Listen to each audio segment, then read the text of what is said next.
Hey, anybody hungry? You know what's always tasty? A pork tenderloin sandwich. And there are so many different kinds in Central Illinois. That's why we went high and low to find the biggest ones. You gotta see this.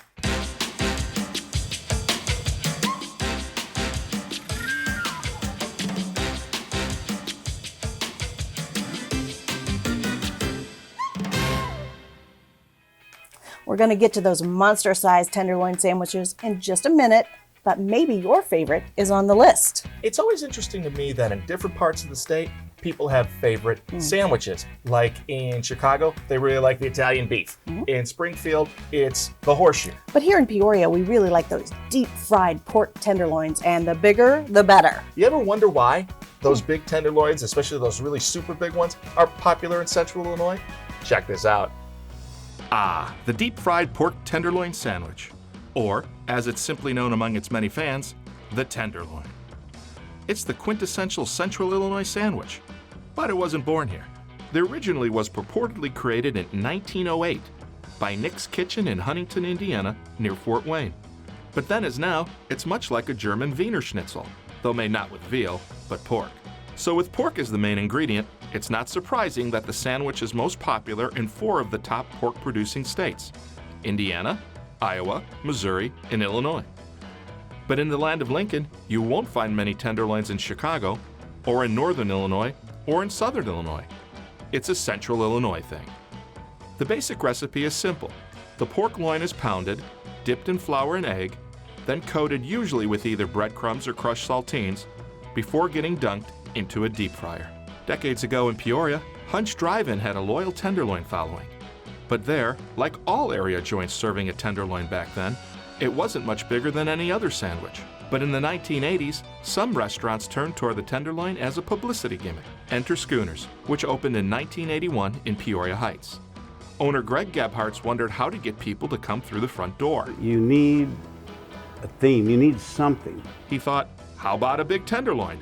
One big enough to dwarf a lone hamburger bun. And as soon as it hit the menu, word spread about tenderloins as big as hubcaps. You couldn't even get through that door. You could say the Schooners version is the granddaddy of modern tenderloins in the Peoria area. The cutlet there has always been pounded thin. Other places go thicker. Either way, since the 80s, bars have touted wildly wide tenderloins. When they hit the bar scene, then it just, everybody wanted one. Over the years, many pubs and eateries have tried to best one another with oversized tenderloins in Central Illinois as well as surrounding states. In fact, in Iowa and Indiana, gourmands followed tenderloin trails leading from one tenderloin spot to the other. And the Facebook page Pursuing Pork Tenderloin Sandwiches has 72,000 members who visit joints all over the country to photograph and rate tenderloins. The sight of these gargantuan sandwiches can leave them gobsmacked. At Schooners, manager Brett Gebhardt says that's what happened to a recent visitor from out of town. And he came out and he's like, what is this? I was like, we were telling him, it was like, this needed to be our commercial. Because I mean, this guy's surprise on his face was so genuine. He was just like, what is this thing? The only controversy might involve toppings. In Central Illinois, the favorites tend toward mustard and dill pickle chips. But some Schooners diners opt for tomato, mayo, and American cheese. Some even prefer a pizza-like monster called the Tenderloin Supreme. There is no wrong way. That's for sure. You know he's right. They're all tasty. Yeah, it doesn't matter this topping, that topping, whatever you put on it, it's gonna make the tenderloin taste pretty good. Amen. But we still wondered, where's the biggest tenderloins? So we asked the viewers of You Gotta See This, along with readers of Peoria Magazine, to name their favorite places with the biggest tenderloins. And from those, we went to the top 5 to check them out. And we're not telling you which ones are the best, because Right. that's up to you. We want you to decide. But we did find the biggest.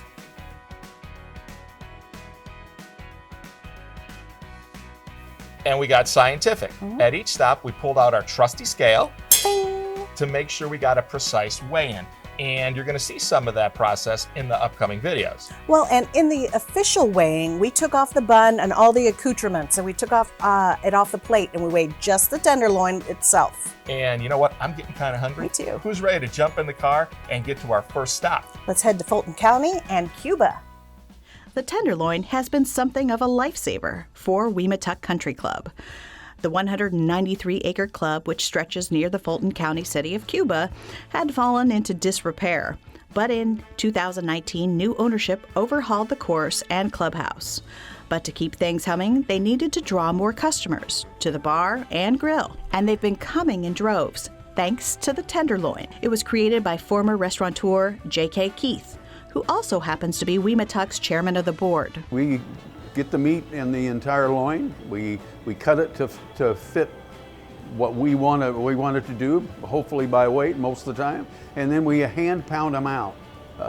Meat tenderizers don't work well. You need to pound them out. Much of the recipe is simple. We do have our spices, and pretty similar with most of the stuff you would do like this. It'd be an egg wash. In Illinois, it's wash, and the rest of the world, it's egg wash. There are touches of innovation. Instead of using cracker meals, whatever the coarseness is, we actually use whole crackers. But the key work involves a mix of art and science. Part of it is probably making sure you don't get it too thick. Then you'll have to get the crust too done to get the meat done. So there's kind of a fine line in there. He isn't sure why Central Illinoisans go gaga over the tenderloins, but Weematuck sells 80 or more a week. Some people come from far away, including a Delaware couple who read a social media post about the Weematuck tenderloin. Before they left, they pulled me aside and they said they were wonderful. And I thanked them very much and wished them well on their trip. Before they left this part of the state, they came back and had another one. So that made me smile. I'm making somebody happy, and that's what we're doing this for. The Weematuck tenderloin weighed in at 1 pound, 8 ounces. The price, $12.99. Keith calls it a good deal. I would kind of call these kind of a lost leader that we put them out there. We're not making a lot of money on them, but it brings people in. For Weematuck Country Club, that's a solid business strategy. We want happy people, and we're working hard to get it to that point. My favorite part of that whole story was that a couple drove from Delaware to get a sandwich at Weematuck. You know, for some hardcore fans, it's no big thing to jump in a car, drive hundreds of miles to find that top-notch tenderloin. Oh my goodness. Well, we didn't drive as far as Delaware, but we have been driving around trying to find the best for you guys. For the next stop, we're going to be closer to home. Let's go to Bartonville. For decades, 801 McKinley Avenue in Bartonville was mostly known as a shot and a beer joint. In fact, it advertised itself as home of the 32-ounce schooner. These days, you can still get a big schooner of suds there, but the Billboard Bistro, though still comfy inside, gleams with a modern polish. And it offers a full menu of top-notch comfort food, including a big tenderloin. Chef Gabriel Bassett says the sandwich has grown over time, literally. I had made the smaller, more individual-sized tenderloin for the past few years, and I kind of just, the tenderloins were a big hit, and then I kind of just wanted to make sure that we had one of the best in the area and that we were kind of known for the tenderloin. Why are giant tenderloins so beloved locally? Maybe it's the old adage of location, location, location. It's only known in the Midwest, so people can travel all around the world to get it. But what's the secret of their unique lure? I can't answer that question because I'm still yet to find out what the most extraordinary thing about a pork tenderloin is. They're simple to make if you're a chef in a commercial kitchen, but they're not as easy to whip up at your own home. Yeah, you don't have a commercial fryer that you can fit the bigger size tenderloin in. And even for professionals, tenderloins offer a challenge in terms of making sure to get just the right cut. The average diner has no idea of the precision involved. We cut from the loin, we take all the fat off. Where it separates into two different colors in the pork, we don't use the pinker meat in that. We stick to the right of the loin so that it's more meaty, and every bite is full of meat and has 0 fat. That means a lot of work every day for Bassett and another chef at Billboard Bistro.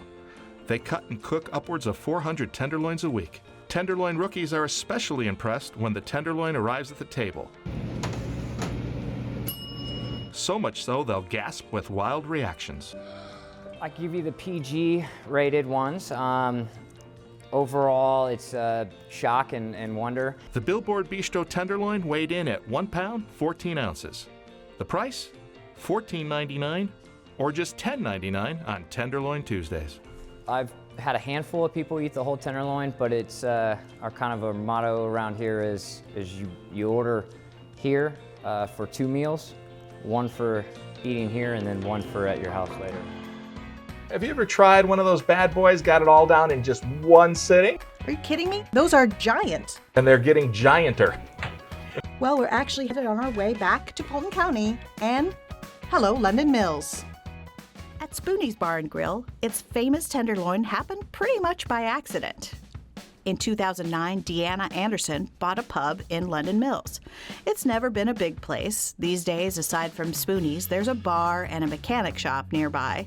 And you can see the Spoon River, and the annual Spoon River Drive brings in a lot of bargain hunters into town. There's not a whole lot to come for.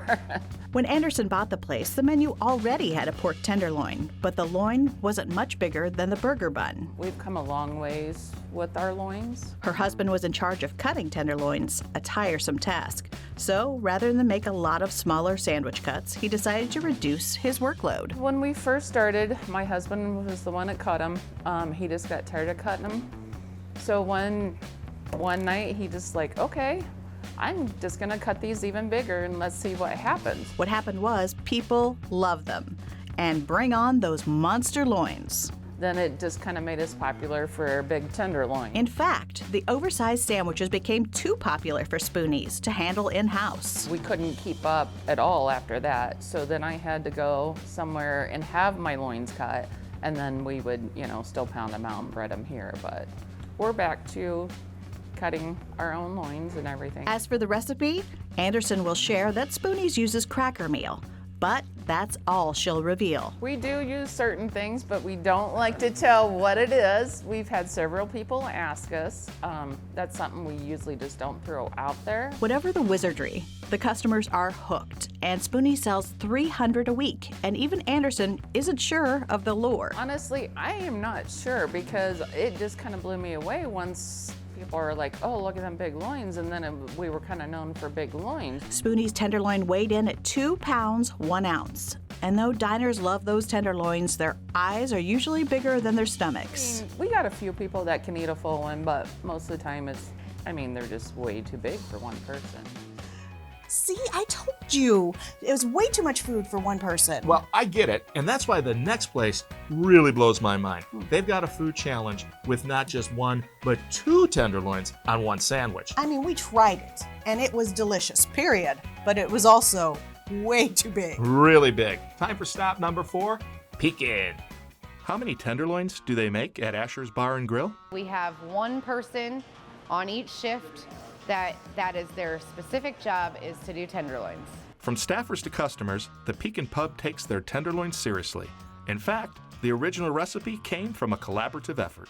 We went through about 7 different recipes before we opened. We made them 7 different ways, lined them on the bar. All of the employees came out and we all tasted one. We got to the very last one and everybody unanimously was like, that's it, that's the one. Asher's originated in Farmington, but after it burned down, Ashley and husband Russell decided to relocate to Court Street in Pekin, across from the Tazewell County Courthouse. It's a bigger place, but still retains a folksy charm. We have some of our originals from Farmington that came here with us as well. So it's kind of, a bigger scale of a small town feel. The menu includes supper club favorites, plus innovations like the peanut butter burger, as well as the Asher Bomb, a beloved deep-fried glob of potatoes, bacon, and cheese. But the favorite is the tenderloin. We get our loin in, we cut it, we trim the fat, we cut it, we tenderize it, we pound it out, we bread it. They're all done daily. But you can't ask simply for a tenderloin. There's the record tenderloin, so named as it's round and wide as a record album. And there's the 45, which is half as big. Plus there's a horseshoe, which involves Texas toast, hand-cut fries, and cheddar cheese sauce. And the pony is the smaller version. And then there's the Big Shoe Challenge. It's not for the meek. So it's Texas toast, big tenderloin, fries, cheese, tenderloin, fries, cheese. The challenge costs $45, but it's free if you can eat it in 1 hour and 15 minutes. Succeed, and you get an Asher's t-shirt or a $25 gift certificate, plus your picture on the Wall of Fame. But don't count on it. I'm getting ready to put one person on that wall of fame, and she was a competitive eater. It's the only person who's been able to finish our challenge. We've probably had maybe 50 to 60 people try in the years we've been open.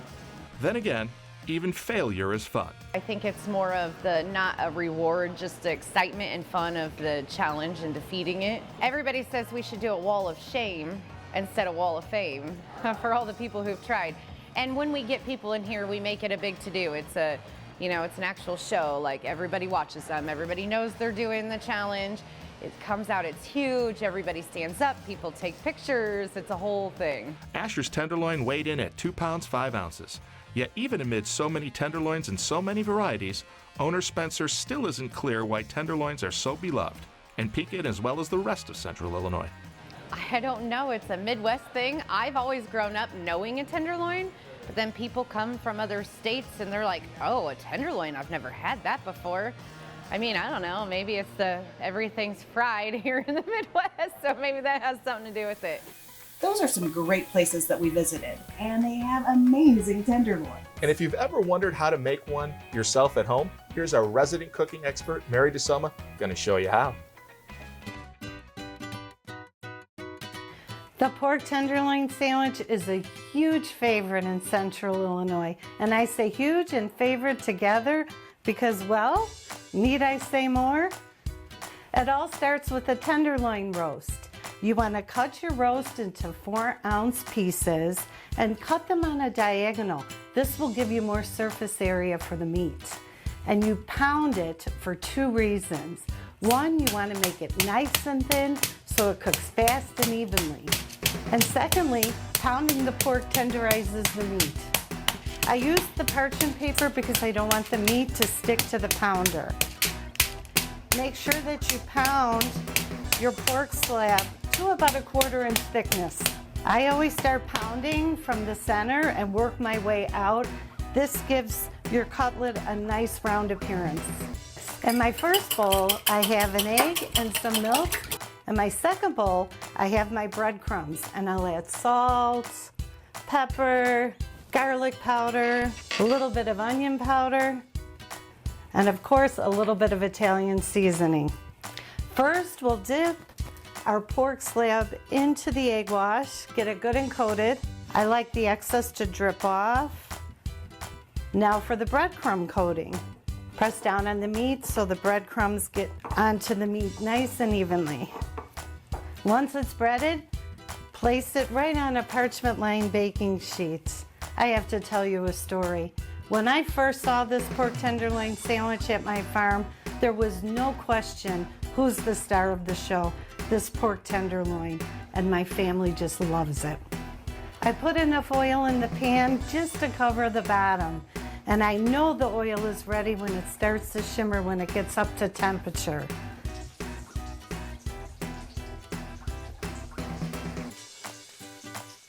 It'll take about 3 to 4 minutes to get golden brown. Pork loin doesn't have a lot of fat in it, so you need to cook it quickly if you want your meat to be juicy. Ready to flip. This side takes 2 to 3 minutes to be golden brown. I'm transferring my fried cutlet right onto a paper towel lined baking sheet. This is so that it absorbs all of that extra oil. I like to serve my pork tenderloin sandwich on a toasted bun. I know the bun is smaller than the sandwich, but that's just the way it is. The new classic, the pork tenderloin sandwich.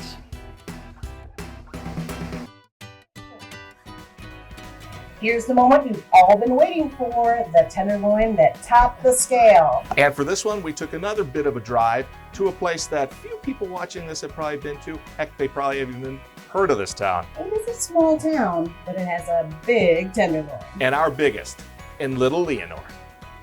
People come from all around to Spoonies Bar Grill. Then again, most would have to. The old LaSalle County Village has just 130 residents, maybe less. Some customers routinely from an hour away, others on an annual cross-country vacation. They make the drive, it's a destination. For sure, they come for the tenderloin, but the draw also is the pub itself, an oasis amid a vast farmland, and Leonore's one-stop commercial district. In 1988, Schmidt was a snack chip route driver when he decided to buy an old saloon that had seen far better days. Old paneling, wooden floors you could see through, you could see the basement in spots. With a lot of elbow grease, Schmidt put an inviting shine on the place. 5 years later, he decided to start offering food, including the tenderloin, which at first was a relatively modest size. When I was buying them, they started out, fairly nice size, say 8-10 inches, and they shrank them. The price went up, so then it says, you know what, I can do this myself and probably make a better product, which we did. In the long run. And then we gave the customer better value. After taking matters into his own hands, Schmidt decided to make a tenderloin big enough to get people talking. Further, he decided to use a thin cracker meal coating to better emphasize the meat. Some people do it like a wet batter, and I don't like that. And it's real thick, and but this so far has been success. And that's what I'd say. 80% of them are a dry batter, a dry cracker meal batter. The result is a Whopper that weighs 4 pounds. It often becomes a photo op. It's kind of funny because if somebody gets a tenderloin or has never had one here, you'll see the cameras, the phones going off, taking pictures and whatnot and sending it to people.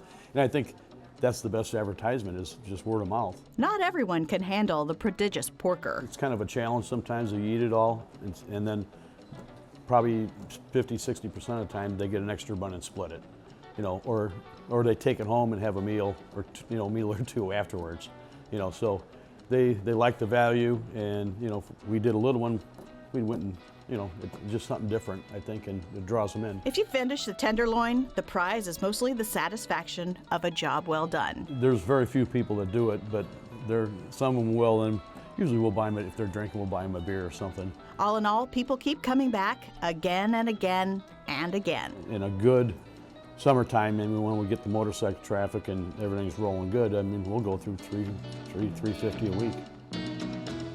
Wow, that thing was gargantuan. So many big tenderloins on this show. There's so many to keep track of. I wish we had a scoreboard. We do.